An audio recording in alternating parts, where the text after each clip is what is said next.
আজকে পড়বো আমরা হচ্ছে কারেক্ট ফর্ম অফ ভার্ব।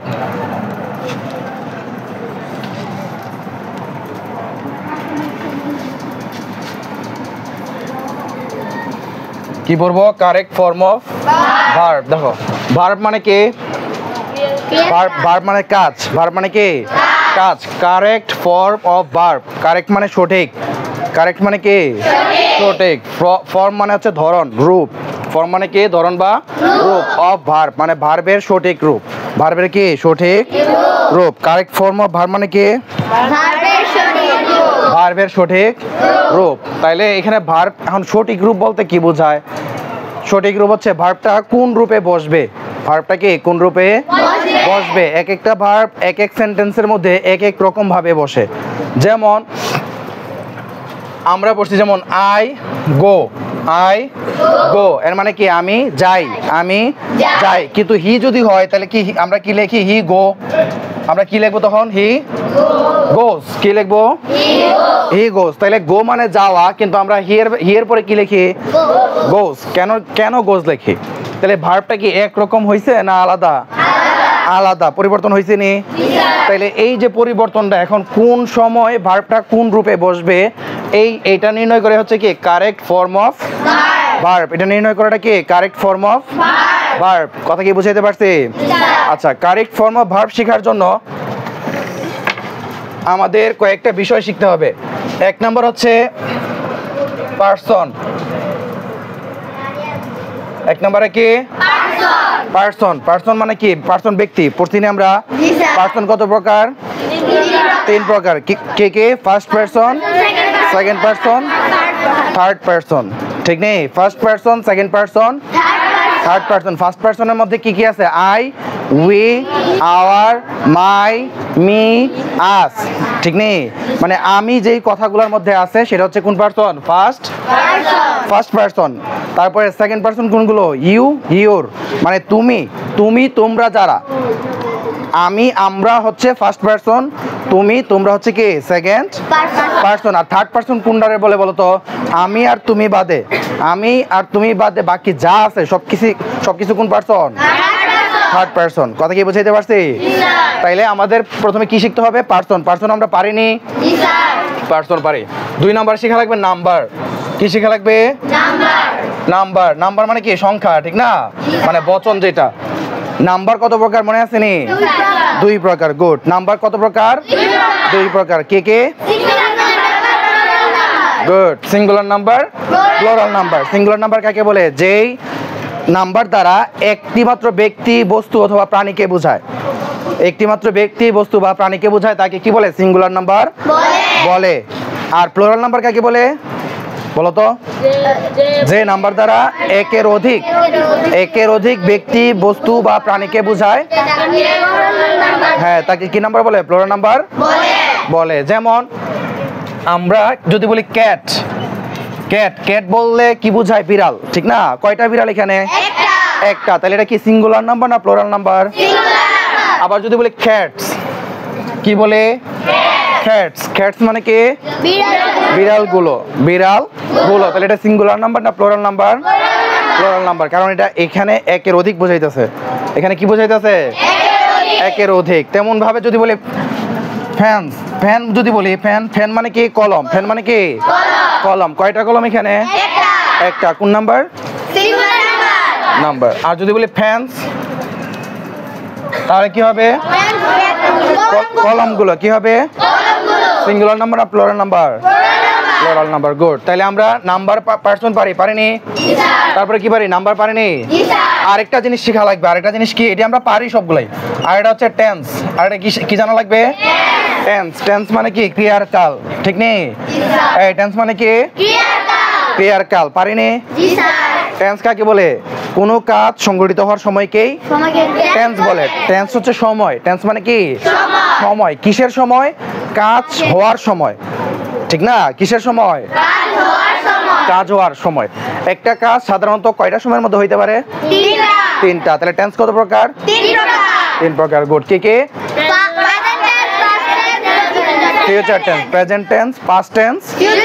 বর্তমানে কোনো কাজ সংঘটিত হইলে এটা হচ্ছে প্রেজেন্ট টেন্স। অতীতে কোনো কাজ সংঘটিত হয়েছিল বুঝাইলে সেটা হচ্ছে পাস্ট টেন্স। Past tense. আর ভবিষ্যতে হবে, এখনো হয় নাই এমন বুঝাইলে এটা কি বলে? Future tense. যেমন ইট, ইট মানে কি? খাওয়া, এটা হচ্ছে খাই বর্তমানে। He eat rice, she eats rice, সে ভাত খায়। আই ইট রাইস, আমি ভাত খাই, ঠিক না? এটা হচ্ছে প্রেজেন্ট টেন্স আছে, বর্তমানে বোঝায়। তাহলে এটা পাস্টটা কি মনে আছে নি? Good, eight. এইট মানে কি? খেয়েছিল। এইট মানে কি? যদি বলে সে ভাত খেয়েছিল, হি এইট রাইস। আমি ভাত খেয়েছিলাম, আই এইট রাইস, ঠিক না? এখন এটা ফিউচারটা কি? ফিউচারটা হচ্ছে উইল। ফিউচারটা কি? Will it, will. আমি ভাত খাবো, যদি বলি ফার্স্ট পারসন শ্যাল বসবে। আচ্ছা, আমরা এটা এইভাবে লিখতে পারি, শ্যাল বা উইল, শ্যাল বা উইল ইট, শ্যাল বা উইল ইট, শ্যাল বা উইল ইট। যদি আমি ভাত খাবো, আই শ্যাল ইট রাইস। আমি ভাত খাবো, আই শ্যাল ইট রাইস। সে ভাত খাবে, he will eat rice, he will eat rice. First person হলে শ্যাল হবে খালি। যদি পার্সনের বেলা যদি ফার্স্ট পারসন হয় তাহলে তারপরে শ্যাল, আর বাকি সেকেন্ড পারসন থার্ড পারসনের বেলা কি হবে? উইল। ফার্স্ট পারসনের পরে উইল দিলেও সঠিক হবে, ভুল হবে না। কথা কি বুঝতে পারছি? এটাও সঠিক হবে। আই উইল ইট রাইস, এটাও হবে। কথা কি বুঝতে পারছি? এটাও হবে। তাইলে এটা হলো ফিউচার ফর্ম। মনে করো গো, গো মানে কি? যাওয়া। গো এর পাস্ট ফর্ম কি? ওয়েন। গুড। আর যদি ফিউচার ফর্ম বলে তাহলে কি হবে? Will go. কি হবে? Will go. কথা কি বুঝতে পারছি? তারপর হচ্ছে মনে করো রান। রান মানে কি? দৌড়ানো। এটা আমাদের বইয়ের মধ্যে আছে, এটা আছে নি? দা হেয়ার ran quickly, পাইছিলাম না এগুলো আমরা, এই জন্য এই ভার্বগুলো দিয়ে আসবে। কথা কি বুঝছো? আচ্ছা, তাইলে রান, রানের পাস্ট ফর্ম কি? ran। আর ফিউচার ফর্ম কি? Will run, will run, will run. উইলের পরে সবসময় ভার্বের প্রেজেন্ট ফর্ম বসবে। প্রেজেন্ট না, এটাকে বলে বেস ফর্ম। এটাকে কি বলে? Base form. আচ্ছা, আমরা প্রেজেন্ট ফর্মই বলতে পারি, সমস্যা নেই। প্রেজেন্ট ফর্ম বসবে। উইল, শ্যাল, এগুলোর পরে সবসময় কি ভার্বের প্রেজেন্ট ফর্ম বসে। কি ফর্ম বসে? Present form. তাহলে টেন্সটা আমরা মোটামুটি জানি না এগুলা? তাইলে এখন আসো আমরা কারেক্ট ফর্ম অফ ভার্বে যাব। কিসে যাব? তাহলে কারেক্ট ফর্ম অফ ভার্ব জানার জন্য আমাদের কি কি জানা লাগবে? প্রথমত কি জানা লাগবে? পারসন। দ্বিতীয়ত কি জানা লাগবে? নাম্বার। তৃতীয়ত কি জানা লাগবে? টেন্স। অনেক এই তিনটা আমরা জানি নি। আমরা আবার একটা বলে ফেলি, পারসন কত প্রকার? 3 প্রকার। কে কে? নাম্বার কত প্রকার? কে কে? টেন্স কত প্রকার? কে কে? Future tense. গুড। তাহলে এই তিনটা যদি আমরা জানি তাইলে আমরা কি শিখতে পারবো? Correct form of verb. কারণ হচ্ছে ভার্বের ফর্মটা এই তিনটার উপর নির্ভর করে। এই তিনটার উপর কি করে? এখন আমরা দেখি কিভাবে পার্সনের উপর নির্ভর করে, এটা আজকে দেখবো। যেমন আমি বললাম যে আই, এখানে মনে করো ড্যাশ দেওয়া আছে, ড্যাশ দিয়ে এখানে বললো গো, মানে গো হচ্ছে বেস ফর্ম। গো হচ্ছে কি? Base form. ভার্বে বেস ফর্ম, ভার্ব গো আকারে থাকবে। I go to school. আচ্ছা, এখন দেখো এই যে আই, এটা একটা পার্সন নেই? কোন পার্সন এটা? পার্সন। পার্সন কোন পার্সন? First person. আর নাম্বারের বেলায় যদি বলি তাহলে এটা কোন নাম্বার? Singular number. তাহলে আই হচ্ছে first person singular number. I এর আমরা কি বলতে পারি? কারণ পার্সনের বেলায় আই হচ্ছে ফার্স্ট পার্সন, আর নাম্বার এখানে কয়জনকে বোঝায়? আই দ্বারা একজনকে। দরজাটা খুলো। একজনকে বোঝায়। তাহলে এখানে এটা কোন কোন কোন নাম্বার? Singular number. কোন নাম্বার? Singular number. যদি সাবজেক্টটা, যদি প্রথম ওয়ার্ডটা, যদি পার্সনটা যদি ফার্স্ট পার্সন হয়, কোন পার্সন হয়? নাম্বার যাই হোক, যদি ফার্স্ট পার্সন হয় তাহলে ভার্বের কোনো পরিবর্তন ঘটবে না। ঘটবে না। ভার্বের কোনো পরিবর্তন ঘটবে না। কোন পার্সন হইলে? ফার্স্ট পার্সন হইলে। কোন পার্সন হইলে? ফার্স্ট পার্সনের মধ্যে সাবজেক্টে কি বসে? আই। আই বসবে অথবা উই বসবে। I, we. আই হচ্ছে সিঙ্গুলার ফর্ম, উই হচ্ছে আই এর কি? Plural form. আই মানে আমি, আর উই মানে কি? আমরা। কথা কি বুঝাইতে পারছি? I, we, our. এই তিনটার পরে কি ভার্বের কোনো পরিবর্তন হবে না। কোনো পরিবর্তন হবে না। যেমন আছে এইভাবে বসবে। তাহলে এখানে কি বসবে? তাহলে গো এর গোই বসবে। কি বসবে? কথা কি বুঝাইতে পারছি? ফার্স্ট পারসনের পরে এবং সেকেন্ড পারসনের পরে নাম্বারের পরিবর্তন ঘটবে না, সেকেন্ড পারসনের পরেও নাম্বারের পরিবর্তন ঘটবে না, মানে ভার্বের পরিবর্তন ঘটবে না, সরি। ফার্স্ট অ্যান্ড সেকেন্ড পারসনের পরে সিঙ্গুলার প্লুরাল যাই হোক, ফার্স্ট এবং সেকেন্ড পারসনের পরে ভার্বের কি হয় না, কোনো পরিবর্তন হয় না, কোনো পরিবর্তন হয় না। কথা কি বুঝছো? তাহলে এখানে গোয়ের গই বসবে। যদি থাকতো ইউ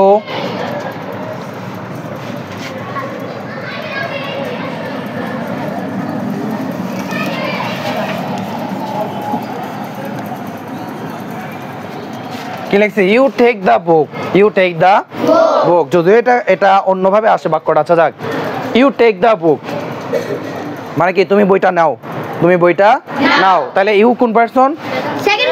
সেকেন্ড পারসন। সেকেন্ড পারসনের পরে ভার্বের কি হয় না, পরিবর্তন হয় না। তাহলে এখানে ড্যাশের জায়গায় কি বসবে? এই টেকের টেক কি বসবে? কোনো এস বা ইএস বা ডিইডি কোনো কিছুই লাগবে না, কোনো কিছুই বসবে না। বৃষ্টি কোনো কিছুই লাগবে না, কোনো কিছুই বসবে না। তাসকিয়া কথা কি বুঝাইতে পারছে? এখন আসো, যদি থার্ড পারসন হয়, কোন পারসন হয়? আচ্ছা আমরা এখানে লিখি, তাহলে ফার্স্ট, সেকেন্ড, থার্ড, তিনটা।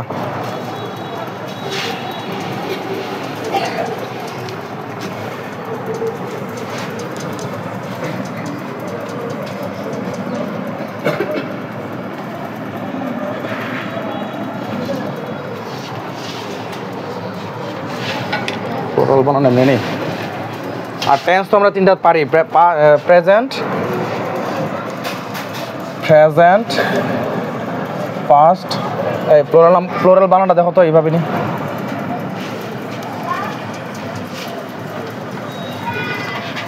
ফিউচার। আচ্ছা তাইলে ফার্স্ট পারসনের সময় কি হয় না, ভার্বের কোনো পরিবর্তন হয় না, সেকেন্ড পারসনের পরেও ভার্বের কোনো পরিবর্তন হয় না। কিন্তু থার্ড পারসন যদি হয়, থার্ড পারসন, তাহলে ভার্বের পরিবর্তন হয়, ভার্বের পরিবর্তন হয়, ঠিক আছে? থার্ড পারসন হলে কি হয়, ভার্বের পরিবর্তন হয়। যেমন মনে করো থার্ড পারসন কখন হবে, এই তাও,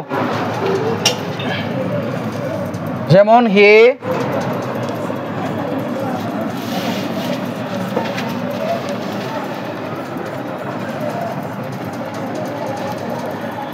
কি লিখছে, he read in class 5, he read in class 5। দেখো সাবজেক্টটার দিকে যাও, প্রথম ওয়ার্ডটা, এখানে পারসনটা কি, হি আছে, কি আছে, কোন পারসন বলো তো?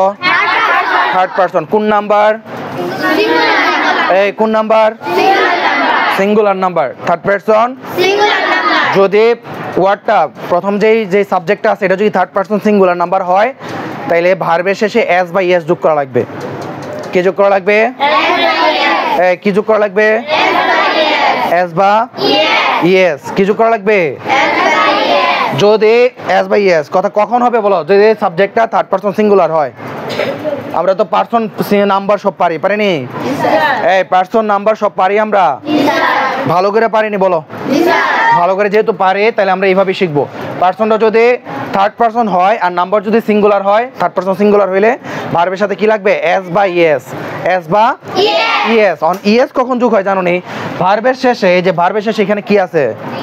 ডি। এখানে ডি না থেকে যদি সিএইচ, সিএইচ ও, এসএস, এসএইচ এইগুলা যদি থাকে, তাহলে ইএস যোগ করা লাগে। কি যোগ করা লাগে? ইএস। আর না হয় এগুলো না থাকলে শুধুমাত্র এস লাগাইলে হয়। এস লাগাইলে হয়। কি লাগাইলে হয়? এস। তাহলে এখানে দেখো, তাহলে এখানে আছে হি। কি আছে? হি। কোন পারসন? কোন নাম্বার? তাহলে ভার্বের সাথে কি যোগ করতে হবে? এস। কি যোগ করতে হবে? তাহলে এখানে ভার্বটা কোন ফর্মে বসবে বলো তো? কি হবে বলো? রিড হবে না রিডস হবে? এই রিড হবে না রিডস হবে? কেন রিডস হইছে বলো? কে বলতে পারবা যে স্যার এই কারণে রিডস হইছে? দাঁড়ায় বলো একজন। আশা বলো। হ্যাঁ, যে পারসনটা আছে এটা হচ্ছে থার্ড পারসন সিঙ্গুলার নাম্বার। এই জন্য ভার্বের সাথে কি লাগাইতে হবে? S by S. তাহলে এখানে কি বসবে বলো? এস বসবে শুধু? হ্যাঁ, ভার্বের সাথে এস যোগ করে বসবে। তাহলে এখানে কি হবে? রেডস। কি হবে? রেডস। তাহলে কি হবে? He reads in class 5। He reads in class 5 পরিবর্তন হইছে নি ভার্বটার এই ভার্বটা পরিবর্তন হইছে না যেভাবে আছিল এইভাবে বসছে কি পরিবর্তন হইছে এস যুক্ত হইছে কি যুক্ত হইছে এই এসটাই তোমাদের যোগ করা লাগবে এস অথবা ইডি অথবা পাস্ট ফর্ম যেটা ইডি বলতে পাস্ট ফর্ম বেশিরভাগই ক্ষেত্রে ইডি যুক্ত হবে আর যদি ফিউচার বোঝায় তাহলে কি লাগাইতে হবে উইল আচ্ছা টেন্সে আমরা পরে যাইতেছি নাম্বারটাই বোঝাই বসো দেখো they dash eat rice they dash আমি একটু আগে লিখছিলাম হি দিয়ে he dash read in class 5 ঠিক না আমরা দেখছি ওইখানে এস যুক্ত হইছে রিডস হইছে এখন তো এখানে কি আছে দে কি আছে দে কোন পারসন থার্ড পারসন কোন নাম্বার প্লুরাল নাম্বার কোন নাম্বার প্লুরাল মানে কি এখানে অনেকজনকে বোঝাইতেছে ঠিক না যদি থার্ড পারসন প্লুরাল হয় তাইলেও কি ভার্বের কোনো পরিবর্তন হয় না ভার্বে কি কোনো পরিবর্তন হয় না তাইলে আমরা ভার্বের পরিবর্তন হয় না কয়টার বেলায় বলো তো তিনটার বেলায় এক ফার্স্ট পারসন হইলে সিঙ্গুলার প্লুরাল যাই হোক ফার্স্ট পারসন হইলে ভার্বের কি পরিবর্তন হয় না সেকেন্ড পারসন হইলে ভার্বের কোনো পরিবর্তন হয় না আর থার্ড পারসন প্লুরাল হইলে থার্ড পারসন ভার্বের পরিবর্তন হয় না তাহলে হয় কখন বলো গুড হয় কখন থার্ড পারসন সিঙ্গুলার নাম্বার হইলে ভার্বের পরিবর্তন হয় কি পরিবর্তন হয় এস বাই এস যোগ করা লাগে কি যোগ করা লাগে তাহলে এখানে দে যেহেতু থার্ড পারসন প্লুরাল নাম্বার ইটের সাথে কি এস বাই এস যোগ হবে কি হবে না হবে না তাহলে ইট কিভাবে বসবে এই ইট কিভাবে বসবে ইট যেটা আছে এটাই বসবে they eat rice they eat rice they eat rice they go to school ঠিক না তারা ভাত খায় তারা বিদ্যালয়ে যায় দে রিড বুকস হ্যাঁ দে রিড বুকস তারা বইগুলো পড়ে বা বই পড়ে কথা কি বুঝতে পারছি তাহলে এখানে ভার্বের কোনো পরিবর্তন ঘটবে না তাইলে পার্সন অনুযায়ী ভার্বের নিয়মটা আমরা বুঝছি নি এই পার্সন অনুযায়ী ভার্বের নিয়ম বুঝছি আমরা সবাই ফার্স্ট পারসন সেকেন্ড পারসন আর থার্ড পারসন প্লুরাল হইলে ভার্বের কোনো পরিবর্তন হয় না তাহলে পরিবর্তনটা হয় কখন তাহলে এটা মনে রাখা যাবে না এইটুকু মনে রাখা যাবে কি না তাহলে ভার্বের পরিবর্তন হয় কখন থার্ড পারসন হ্যাঁ থার্ড পারসন সিঙ্গুলার নাম্বার হলে কিভাবে পরিবর্তন হয় কার সাথে ভার্বের সাথে কার সাথে তাহলে আমরা পারসন অনুযায়ী ভার্ব চেঞ্জ আমরা বুঝতে পারছি নি সবাই এখন আমরা দেখব নাম্বার অনুযায়ী নাম্বারটা এটার সাথেই গেছে একসাথে যেমন দে কোন নাম্বার নাম্বার প্লুরাল নাম্বার হইলে ভার্বের কি হয় না পরিবর্তন হয় না এটাই আরো আছে যদিও ওইটা টেন্সের সাথে সম্পর্ক নাম্বারটা দুইটার সাথে সম্পর্ক একটা হচ্ছে পারসনের সাথে আর একটা হচ্ছে টেন্সের সাথে কথা কি বুঝাইতে পারছি দুইটার সাথেই নাম্বারটা আচ্ছা তাহলে আমরা টেন্সের সাথে টেন্স চলে যাই নাম্বারটা পরে বুঝাইতে হবে এখন ধর টেন্স আমরা কয়টা পাইছি তিনটা present past future present past future present মানে বর্তমান কাল পাস্ট টেন্স মানে অতীত কাল আর ফিউচার টেন্স মানে কি ভবিষ্যৎ কাল তাহলে যে কোনো কাজ তিনটা সময়ের মধ্যে হবে কয়টা সময়ের মধ্যে হবে তিনটা হয় বর্তমানে এটা কাজটা হয় বা হচ্ছে আর না হয় ভবিষ্যতে কাজটা হয়েছিল আর না হয় ফিউচারে ভবিষ্যতে কাজটা হবে নাহলে অতীতে কাজটা হয়েছিল ঠিক নেই এই তিনটা সময়ের মধ্যে কি যে কোনো একটা কাজ সংঘটিত হতে পারে বা হয় কথা কি বুঝতে পারছি এখন আসো প্রেজেন্টে হয়েছে যে আমরা এটা বুঝবো কিভাবে মনে করো যে কোনো কাজ সে নিয়মিত করে যেমন he goes to school everyday everyday মানে কি প্রতিদিন সে প্রতিদিনই একটা কাজ করে কথা কি বুঝতে পারছি এটাকে বলে অভ্যাসগত সত্য হ্যাঁ মানে সে নিয়মিত একটা কাজ করে যখন এরকম নিয়মিত কোনো কাজ করা বোঝাবে তখন এটা হচ্ছে প্রেজেন্ট টেন্স তখন এটা কি টেন্স আর এটা বোঝার জন্য মনে করো কি থাকবে রেগুলারলি এভরিডে রেগুলারলি এই কথাগুলো উল্লেখ থাকবে টুডে কথা কি বুঝছো এই কথাগুলো উল্লেখ থাকবে আর যদি নাও থাকে তাহলে এটা প্রেজেন্ট টেন্সই না থাকলে এটা কোন টেন্স প্রেজেন্ট টেন্স আর পাস্ট টেন্সের বেলায় উল্লেখ থাকা লাগবেই পাস্ট মানে অতীত তুমি সেন্টেন্সের মধ্যে যে কোনো একটা শব্দ পাইবা যেমন হি গো টু স্কুল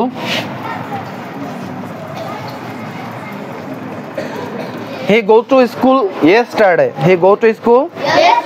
মানে ড্যাশ আছে ভার্বটা ফর্মটা বসাইতে হবে he go to school yesterday মানে কি গতকাল, গতকাল যেটা গত হয়ে গেছে এটা কি বর্তমান না অতীত না ভবিষ্যৎ? অতীত। এইভাবে একটা না একটা শব্দ পাইবা অতীত বোঝানোর জন্য। যেমন ইয়েস্টারডে থাকতে পারে, লাস্ট, হ্যাঁ, previous day, last month, last year. কথা কি বুঝতে পারছি? Previous day, last month, last year, হ্যাঁ, লং টাইম এগো, লং এগো। কথা কি বুঝতে পারছি? এই কথাগুলো থাকবে। এগো মানে কি? পূর্বে। এগো মানে কি? পূর্বে। পূর্বে বললে কি এখন বোঝায় না আগের সময়? আগের সময়। যেমন আমরা রাজুর মধ্যে পড়ছি, এ লং টাইম এগো when Raju was in class 5। পড়ি নাই লাইনগুলো আমরা? তাহলে লং টাইম এগো মানে কি? অনেক দিন আগে। When Raju was in class 5, যখন রাজু পঞ্চম শ্রেণীতে ছিল অতীতে, এগুলা ঠিক না? এগো বলছে। তো এরকম ভাবে অতীত নির্দেশক কথা থাকবে। অতীত নির্দেশক কথা কি? Yesterday, last night, previous day, last month. কথা কি বুঝাইতে পারছি? লাস্ট ইয়ার এরকম থাকবে, অথবা সময়ের একটা সময় দেওয়া থাকবে এরকম আর কি। এরকম যদি থাকে তাহলে এটা পাস্ট টেন্স। এরকম থাকলে এটা কি টেন্স? আর পাস্ট টেন্সে সবসময় কি বসে? ভার্বে পাস্ট ফর্ম। কি ফর্ম বসে? সাবজেক্ট যাই হোক, নাম্বার যাই হোক, সবসময় ভার্ব পাস্ট টেন্সে কি কোন ফর্ম বসবে? Past form. কথা কি বুঝতে পারছি? তাহলে এখানে কি বসবে? পাস্ট ফর্ম কি? গো এর পাস্ট ফর্ম কি? Good, went. ঠিক আছে? তাইলে আচ্ছা, বাকি টেন্সের যেটা রয়েছে এটা কালকে আবার আগামীকাল এটা শেষ করব। হ্যাঁ, আজকে তোমরা, আমি একটু বইয়ে দাগাই দিতেছি, এখন তোমরা এটি বাসায় যেয়ে শিখবা।